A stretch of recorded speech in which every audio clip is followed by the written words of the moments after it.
that Pranvat with a 6,000. I don't know what that currency is. It says hi, young Ripper. Just for the record, when you wanted to start Ripperverse, who were your go-to people for understanding the minutia of running a comic book publishing company? I have a follow-up if you're game. Well, there were some people that I reached out to, but in regards to publishing, like we're just talking like the business side of things.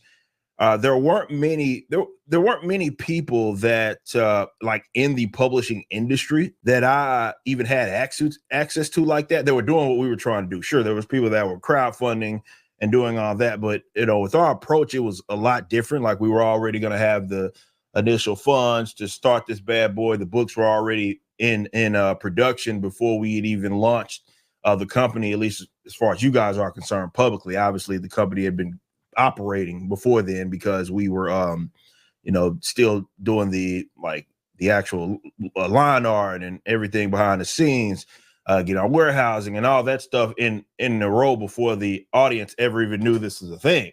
So as far as publishing, like we're just talking about the act and art of publishing, I'm sure there were people that I reached out to and had some questions, but by and large, we were on our own. Let's be completely honest. There, as far as the publishing, yes, we're not talking about like the line art and things like that, or just strictly the publishing side. That was it. We were on our own. I reached out to people that I knew in the music business a lot. Actually, utilized some of those connects for some of the merchandise, as well as some of the stuff that we were working on. But yeah, it was we were on our own for that part because it was a unique thing. So it was a lot of taking bits from things that I learned along the way, just operating in the music industry, people that I knew in the comic book industry as well, and just kind of forming this. And I think this is what it's going to look like for all of you guys that aspire to do comic book stuff as well. It's just going to be like this unique thing. Sure, you can get advice and you can do, but it's not going to be tailor made to you. You have to do what works for you and what your business model is going to be. So it was a lot of hybrid kind of things that we were doing. We're learning from this, learning from that, and then we just combined our own thing. And even then, especially that early on with the company, things are subject to change. How we operated 2 years ago is a little different from how we operate now. We've learned a lot that we don't have the same vendors in some cases, and folks that we work with. Things have changed fundamentally because also you're going to learn along the way, right? You don't know what you don't know is the old saying. And so I guess that should answer the question. It was just a little bit of everybody, I guess, is the answer. And it was fun. I mean, it was like a puzzle, learning about how to navigate, right? It was, and also again, understanding that, and we understood this pretty early on. I think I've talked about this publicly before. We understood it pretty early on that what we were doing was not going to be like, everybody else, for sure.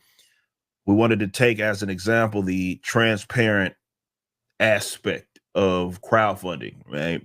But we didn't want to actually crowdfund, right? We wanted to pay for everything ourselves. And that was one of the good things that crowdfunding had introduced, right? Is like a lot of transparency, like within the process, right? So it was funny because like the more time went by, the more that started to set in. And it wasn't even like terrifying. It was more, like I said, it's like a puzzle, and it was like intriguing. It was engaging for sure because it started to set in like, bros, we are on our own. Like what we're trying to do is a lot different from those that we have access to. Not to say that what we were doing is just brand new. It's more of it's a tailor-made sort of experience. Sure, there's people that have the transparency, like all of the crowdfunders. There's people that handle their own distribution, for sure, but they also don't have the transparency. So you got some people that or companies, like typical publishing companies, that are operating a little differently, right? It's in comparison to like some of the crowdfunders and what they were doing. So it's like, we're taking bits of what worked for them and what we liked from what they were doing, and then also coming up with these own, like our own unique way to just even house the damn thing, on our website and everything was just unique to us, and trying to make it tailor made for us. And yeah, it's cool. It's a journey for sure to get here. Boy, was it. And I'm glad we're here, because even then, bros, you never stop learning. I mean, I know we got a lot of things figured out, but you always want to improve where you can. And that's really business, right? It's the constant act of negotiation and conversing being had. So like, I'm not that guy. Like that's not what it is that I do. Like I would rather learn from you, man. Like, what did you do? Like I talk about this, Ethan. We talked about this a little bit off stream.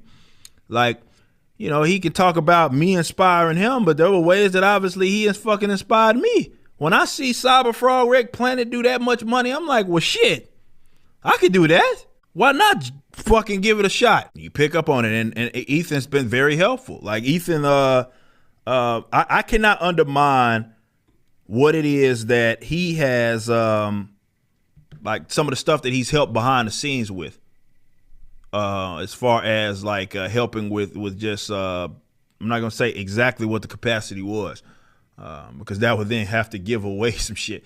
But no, like he helped out a lot. Any questions that I had, he was like, "Hey, this is what I did," and all of that. And no, it wasn't like a direct implementation, obviously, considering how I'm housing it on my own website.